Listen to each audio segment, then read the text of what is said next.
Hi everyone, I haven't scripted the intro of this video because I'm kinda behind schedule. So here's 6 more horror games you can play at Halloween. Ha! Monster Party is an action platformer game that has become a bit of a cult hit because of its weirdness. From the dialogue in the opening cinematic to the aesthetics of the game, and also the fact that the game has so much blood for a Nintendo game. Everything is odd. And that can be seen from the first level, as your character goes around smashing Josuke's and legs that are stuck in the ground with a baseball bat. But after you reach the midpoint of the level, maybe because you get enough insight or something, the level becomes much more gruesome, and I mean much more gruesome. To complete a level, you have to attain a key. In order to do so, you must defeat every boss on the stage. You can find them in doorways throughout the level. But some of them don't have bosses, most of them are empty. But some have other surprises like dead bosses, and they're just dead. And now all these bosses may seem a little odd, and I agree. There is actually a reasonable explanation. You see, the Japanese version was called Parody World Monster Party, the key word there being parody, so some of the bosses are based on Hollywood films. Not all of them are horror films. I guess the developers were scared of being caught in legal trouble, which is understandable. You may have been able to figure this out as the cat boss fires gremlins at you. And the shrimp boss has the teleporters from the Fly, so obviously the Japanese version of this boss is based on the Fly. Nope, it's still a shrimp. So I guess it's up to you which version you want to play, a version with oddly designed bosses, or one that has references to classic movies of the 80s and earlier. A first-person horror game where you fight enemies in a modern environment, where moments of action are intermittently broken up with spooky set pieces, and the main baddie is a little girl with black hair. Yep, it's Nightmare House 2. So the original Nightmare House was a little custom map for Half-Life 2. It was an alright horror theme level that I never played, so I'm going to stop pretending I did and talk about Nightmare House 2. So Nightmare House 2 is a much more ambitious game compared to its predecessor, which you technically play as the intro of this game. You then wake up in a hospital and must fight your way out to solve the mystery. The game does a great job of making an unsettling atmosphere with its dimly lit hospital environments that have blood splattered everywhere. There's some classic source physics puzzles and logic puzzles to solve when you are not blasting away enemies. When not fighting enemies, there are some really good horror set pieces. Some of them do lose their effectiveness after a while because they are used so often. There are multiple times where the game removes the way forward and the room just keeps getting smaller.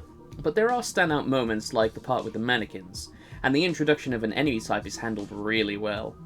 Because it's using Source as a base, the gunplay is nice and satisfying with its ragdoll and other physics, and later on it includes moments with you fighting alongside NPCs, which I always thought was an impressive part of the Source games, and it does a great job of making you like your partners more if they actually know how to fight. As I mentioned earlier, the game is really similar to Fear, but that's not a bad thing, right? Fear's a good game, so if you would like to try a game with similar ideas, it might interest you. Granted, you can't do cool stuff like slow motion and kicking people in the head, and it is most definitely more cathartic to play than Nightmare House 2. But I do think the scares in Nightmare House, maybe not all of them, but some of them are better than those in Fear. Plus, the game is only around 2 hours long, so you can blast through it in an evening. It makes me wish this game had an official standalone release, similar with what No More Room in Hell did. You know, I miss Castlevania games. The style, the music, the references to classic Universal monsters, but most importantly, the challenge. In the classic games, if you came across a difficult section, it was up to you to conquer it and triumph like a hero. Not wander around the castle for a couple hours beating up weak enemies until you were a high enough level or found some overpowered weapon to complete the rest of the game. But what hope do I have for a new Castlevania game when Konami are too busy making pachinko machines and every indie dev is busy making 500 Metroidvania games a year? So it was my shock that an actual Castlevania-like game was made, as a stretch goal, to a Kickstarter, for a Metroidvania game. I'll take it. As a fan of the old NES Castlevania games, Curse of the Moon comes across as entirely sincere for people who enjoy those styles of games. What would be considered as gameplay quirks that many people complain about those old games, like needing to commit to jumps and attacks and having enemies placed in dickish spots, Curse of the Moon wears them like a badge of honor, and aesthetically this game looks beautiful. I know it's the hip thing to make NES looking games that could not possibly appear on the system, and Curse of the Moon is definitely in that category, but I don't care as everything looks so gorgeous. The backgrounds, the level design, the enemies you fight, it's a feast for the eyes. It's like this game was transformed Doki Doki Panic style from an older Castlevania game.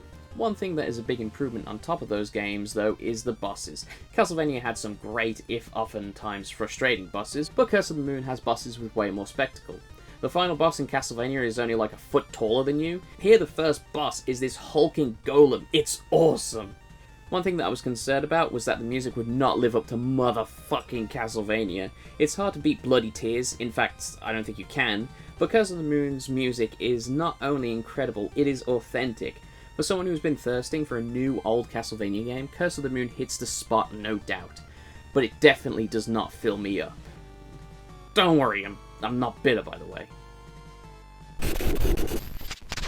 Death Road to Canada is a zombie roguelike where you must make a deadly trek from Florida to Canada. The best way to describe it is like a zombie version of the Oregon Trail. Oh wait, there is a zombie version of the Oregon Trail. Well, anyway. So the game is broken up into two sections. First you have the car section, which are like choose-your-own-adventure style multiple-choice dealies. Here you can choose what your characters do when an event pops up. Your character's stats are hidden to you, and they are random each time you start a new game. You can sort of manipulate what stats get a higher priority with perks and traits, but I've had people with the surgeon skill with really low medical checks. Imagine playing D&D, that's Dungeons & Dragons to all you cool kids out there, but you don't know what your character's proficiencies are until you try one out, and then you fail the check and lose health and morale. You can even customize the appearance of your characters and make you and your friends in the zombie apocalypse. The other choice you can get to make in these sections are where to stop for supplies. Yep, it's a long trip to Canada, and you're going to need a lot of things to help you get there. This is the second part of the game, where you get to roam around an environment and pick up food, medical supplies, gas, and ammo. There is usually a point of interest that offers more items, but boy howdy do you have to find it! So, like I said, the game is a roguelike, so no two playthroughs will be the same, and sometimes I feel like the game decides if you're going to make it to Canada from the start, as some playthroughs I get barely any supplies, but others I have an assault rifle the second town I search. But I can't stop playing. Runs are never that long, and because of the randomness, I don't feel like I am replaying the same sections over and over again. Also, the fact the game supports 4-player co-op, which is an added bonus. Let me know how that goes, as I don't have that many friends. Hey, remember those Silent Hill games? Those were fun, weren't they?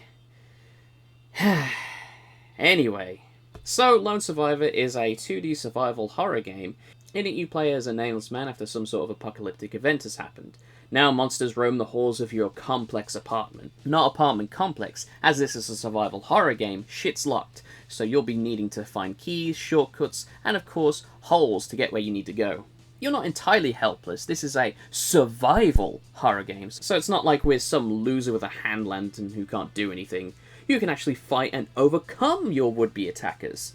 You do also have the option to sneak by them, so it's all about what you think would be best for the situation. I did have a little difficulty navigating around in this game, as you were essentially navigating a 3D area with a 2D perspective, needing to constantly check the map when in a new apartment, as each one had like 4 doors to different rooms, and that could be a little confusing. It also doesn't help that the building is always changing, with doors becoming unlocked and new paths being unveiled. Things aren't always as they seem, and the game does some interesting things to mess with you. And as you descend the building, things become more hellish, and the creatures you'll face will become more monstrous. Alien Crush and Devil's Crush are 2 PC Engine pinball games. Now I think the pinball games are a little pointless. I mean, nothing is going to be able to emulate the tactile feeling that a ball bearing smashing around in Neon Wonderland has, but going out and buying an expensive pinball table that you have no room for is almost as bad as actually going outside to some seedy bar that has a pinball table. Also, virtual pinball games have the advantage of being a lot more complex than their real-life counterparts, although I don't want to downplay the mechanical marvel that are pinball machines. And now I realise that I've been talking about pinball machines and not the actual games. So Alien Crush and Devil's Crush are 2 sides of the same coin, so it's up to you which one you find more interesting. Do you fancy the cosmic horror-esque chrome aesthetic of Alien Crush, or the satanic imagery of Devil's Crush? It's interesting because things like nightmares and sleep paralysis were attributed to demons, and now those same things are now explained as aliens for some people. Although I would say that Devil's Crush is technically the better game, the board is more complex, has more things to do, and it doesn't have this annoying black screen that happens when you transition between sections. But again, these things aren't enough to make one better than the other, and it's entirely up to what mood you're in. Both tables have their own objectives that allow you to unlock new parts of the table, and do short minigames to score points. Although most times you are so surprised you unlocked a chance to do so that you'll lose the opportunity. A bonus of the game is that it is on the PC Engine, which didn't give a fuck when it came to displaying blood and gore. This is the same console that had Splatterhouse on it, remember? So you've got lots of cool imagery like the not xenomorph head, or a centerpiece of a woman's head that gets progressively more monstrous as you keep hitting it. Also, I love all the little cultists that run around and you just squash them with a giant metallic sphere. So, that's it for this year's Halloween video. I didn't script the outro either because I'm lazy. I hope you get to try. I hope you try some of these games out and have a happy Halloween. Yeah, that's how I'll end the video.